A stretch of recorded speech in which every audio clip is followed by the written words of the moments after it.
One thing I really miss from my time in corporate sales is sandbagging. If you're unfamiliar with sandbagging in the sales world, is when you purposely wait or delay submitting a deal till the next month or commission cycle. You might ask yourself, wouldn't you want the commission as soon as possible? Why would anyone want to do this?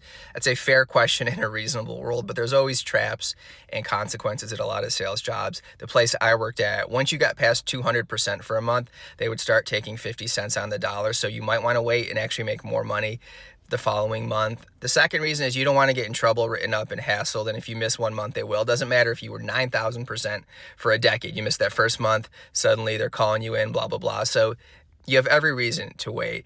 My boss, George, shout out to George.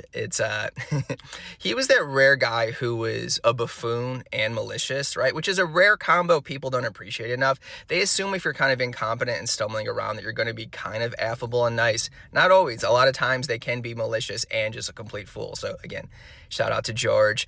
But he would always stop by my desk at the end of the month because I usually hit quota and the bottom 3 people on my team didn't. And he's like, is this deal going in? And I'd be like, yeah, George, I'm working hard. I'd had the deal for 48 hours. I could have submitted it at any point. And the way our systems worked, you had to submit it by noon, the second to last day of the month for it to count.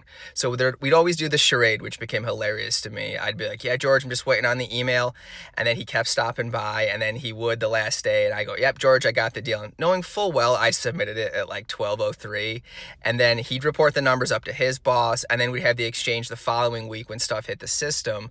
Where he'd be like, it looks like, Ryan, it actually got in after the deadline, and it's not going to count for this month. It's going to count for next month. And I go, no, I'd act upset. I'd be, are you kidding me?